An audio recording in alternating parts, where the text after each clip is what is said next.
भाजपा सरकार सत्ता पर काबिज हुई है तब से लोगों के पेपर मांग रही है। कभी किसानों से पेपर मांग रही है, कभी मुसलमानों से पेपर मांग रही है, और इसके बाद तो बात सोचिए, पेड़ पहाड़ नदियां नाली सबसे पेपर मार रही है। चलो यहाँ तक तो बर्दाश्त था, लेकिन इस देश के शंकराचार्यों से अब पेपर मांगने की खबरें लगातार सामने आ रही हैं। क्या भाजपा सरकार नकली हिंदुओं का सफाया करने जा रही है या नकली शंकराचार्यों का भंडाफोड़ कर रही है? एक सवाल तो है जो पूछा जाना चाहिए कि असली शंकराचार्य और असली हिंदू इस देश में कौन है? क्योंकि पिछले 11 साल से भाजपा सरकार हिंदुत्व की राजनीति करने वाली हिंदू वोटरों को समेटने की कोशिश करते करते अब शंकराचार्यों के पेपर तक मांगने पर आ रही है। अब आपको यह साबित करना पड़ेगा कि आप इस देश में शंकराचार्य हैं तो असली हैं और नकली। सोचिए, बात अखबारों की है, बात पेपर की है। पेपर सिर्फ मुसलमानों से थोड़ी मांगे जाएंगे, इस देश के नागरिकों से भी मांगे जा रहे हैं, तैयार कराया जा रहा है। और सोचिए, अगर आपके पास पूरे पेपर नहीं, आपके नाना दादा परदादा के पास कोई पेपर नहीं है, तो आपका एसआईआर के नाम पर आपका वोटर लिस्ट से नाम आउट कर दिया जाएगा, क्योंकि आप अपने वोट का इस्तेमाल कर सरकार को अगर सत्ता से उतारने का सोच रहे हैं तो ये तो आपका सपना ही रहेगा। सोचिए, शंकराचार्य साबित करे कि वो शंकराचार्य है, नागरिकता साबित करे कि वो नागरिक है, वोटर साबित करे कि वो वोटर है, किसान साबित करे कि वो किसान है, निर्दोष साबित करे कि वो निर्दोष है, देशभक्त साबित करे कि वो देशभक्त है, अकलमंद साबित करे वो अकलमंद है, पहाड़ साबित करे कि वो पहाड़ है, नदियां साबित करे कि वो नदियां हैं, जंगल साबित करे जंगल है, इतिहास साबित करे कि वो इतिहास है, इंसान साबित करे कि वो इंसान है, टिंडा साबित करे कि वो टिंडा है। और जब तक कुछ साबित ना करो तो सब एआई है। सोचिए, बनारस में मंदिरों पर बुलडोजर चलाया जा रहा है तो योगी आदित्यनाथ प्रेस कॉन्फ्रेंस में करते हैं कि ये एआई जनरेट वीडियो है, और वहीं इनके जब झूठ पकड़े जाते हैं तो ये पेपर मांगते हैं,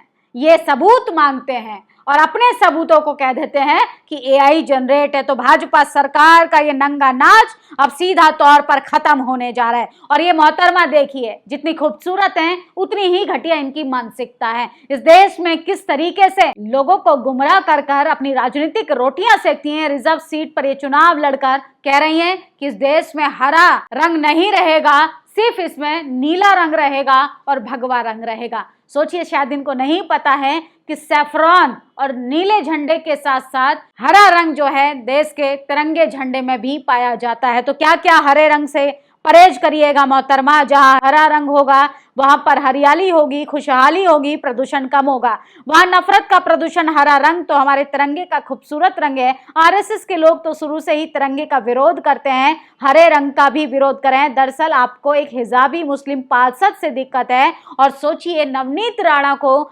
मुस्लिम महिला की जीत पर किस तरीके से, मुसलमानों के जीत पर कितनी तकलीफ है कि इनको हरियाली से दिक्कत है, इनको हरे रंग से दिक्कत है। और मोहतरमा, पेड़ पौधों के बीच में सांस लेना छोड़ दीजिए, सब्जियां खाना छोड़ दीजिए, सलाद खाना छोड़ दीजिए, यहाँ तो यहाँ आप छोड़ ही दीजिए अगर आपको इस देश में रहना नहीं आ रहा है, क्योंकि आप लगातार पेपर मांगते मांगते बौखला गए हैं। और किस तरीके से आप अपनी राजनीतिक रोटियों को सेकने के लिए इंसानियत भूल गए हैं। और भाजपा ने पूरे देश और उत्तर प्रदेश को बर्बाद कर डाला। भाजपा की गुलामी करने वाले लोग आज धर्म पर चलने वाले शंकराचार्य को गाली दे रहे हैं। भाजपा की सरकार शंकराचार्य से सर्टिफिकेट मांग रही है। भाजपा की सरकार शंकराचार्य के अनुयायियों की चोटी खींचकर मार रही है, गालियां दे रही है। मंचों से मुख्यमंत्री योगी आदित्यनाथ कालनेमी जैसे शब्द बोल रहे हैं। भाजपा धर्म की ठेकेदार बनती है, जबकि सर्वाधिक धर्मी भ्रष्ट गिरोह का भाजपा और बीजेपी पार्टी जो है अब एक्सपोज हो गई है। तो सोचिए, अधर्म के रास्ते पर चल रही भाजपा सरकार। अखिलेश यादव का बयान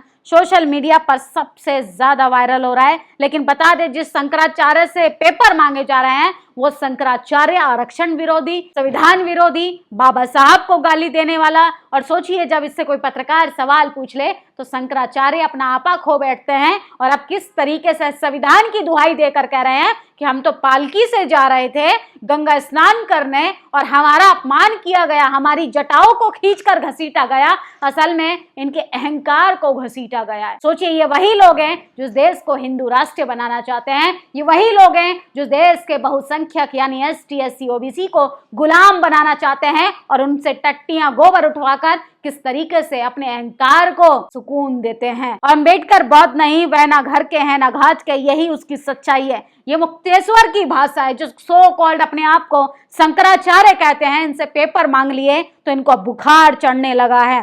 तो ये शंकराचार्यों की लड़ाई से आप लोग दूर रहिए और आप अपने रोजी रोटी के मुद्दे पर सरकार से डटकर सवाल पूछिए, क्योंकि इस देश का रीढ़ विहीन मीडिया आपके मुद्दे पर सवाल नहीं पूछेगा। यूपी की योगी आदित्यनाथ सरकार कानून व्यवस्था में नहीं, सिर्फ बकैती, नफरत, गुंडागर्दी से चल रही है। संभल में हिंसा मामले में अनुज चौधरी समेत कई पुलिसकर्मियों पर FIR दर्ज करने का आदेश हुआ, लेकिन यहाँ तो जज का विवांशु चौधरी का ही तबादला हो गया। वाह जी वाह योगी सरकार, ये है आपका विकास। क्या आप सवाल पूछने वाले को ट्रांसफर कर देंगे, बुलडोजर के नीचे दबा देंगे, यहाँ तो यहाँ एनकाउंटर भी करवा देंगे और देश में सिर्फ भगवा और नीला ही चलेगा। हरे रंग के लिए पाकिस्तान जाना होगा। तो ये नवनीत राणा है, इनको नहीं पता है कि जब हरे रंग से परहेज करना होगा तो क्या क्या परहेज करिएगा, कहीं ऐसा ना हो कि ये खुद ही एक्सपोज हो जाएं। और ये सोचिए, जगत गुरु राम भद्राचार्य को बहुत घटिया टिप्पणी कर रहे हैं। हम ऐसी टिप्पणियों का समर्थन नहीं करते हैं। तो ये बाबाओं का मसला है, इसमें अगर हम कुछ बोलेंगे, असल में हमें बाबाओं से तो कोई लाभ ही नहीं है। शंकराचार्य वर्सेस शंकराचार्य हो रहा है। इसमें ये पूछने वाली बात है कि चारों शंकराचार्य में ST SC OBC कहाँ है? सिर्फ उसको इधर से उधर घंटे की तरह बजाया जाता है और लगातार हिंदू हिंदू कहकर अपमानित किया जाता है। और आदिवासी समाज, खासकर देश के बहुसंख्यक आबादी को सोचना पड़ेगा कि पोगा पंडितों की मनुवादी विचारधारा को कैसे कुचलना है। राजनीति से इनको लात मार कर निकालना होगा। RSS और BJP हम सब आदिवासियों की पहचान खत्म करके हमें वनवासी बना रही है। ये स्पीच सोशल मीडिया पर सबसे ज्यादा वायरल हो रहा है। और शंकराचार्यों के मुद्दों से आप अपने जरूरी मुद्दों से मत भटकिए, क्योंकि सरकार से आप नौकरी पर बात कीजिए, आप अपने अधिकारों पर बात कीजिए। आप पूछिए SIR की आड़ में वोटर लिस्ट से आपका नाम कैसे काटा जा रहा है। लेकिन देश का मीडिया क्या दिखा रहा है कि सवर्ण समाज के शंकराचार्य, सवर्ण समाज के शंकराचार्य में आपस में फूट हो रही है। बहुजन कहाँ है? बहुजन गटर में सड़कर मर रहा है। बहुजन घोड़ी से उतारा जा रहा है। बहुजन के नंबर काटे जा रहे हैं। बहुजन सांसद भी बन जाए तो उसकी जुबान काटी जाती है। असल में जाति है कि इस देश से जाति नहीं, और हमें शंकराचार्यों से कोई मतलब नहीं। ये सब के सब जातिवादी हैं। आप लोगों की क्या प्रतिक्रिया है? अपनी राय जरूर दीजिएगा। शुक्रिया। नेशनल दस्तक की आपसे गुजारिश है कि अगर इसको बचाना चाहते हैं तो नेशनल दस्तक को सब्सक्राइब करने के लिए रेड कलर के सब्सक्राइब बटन को दबाएं, फिर बेल आइकन की घंटी दबाएं। नेशनल दस्तक को बचाने के लिए बहुत जरूरी है कि हर खबर को शेयर करें, लाइक करें, कमेंट जरूर करें।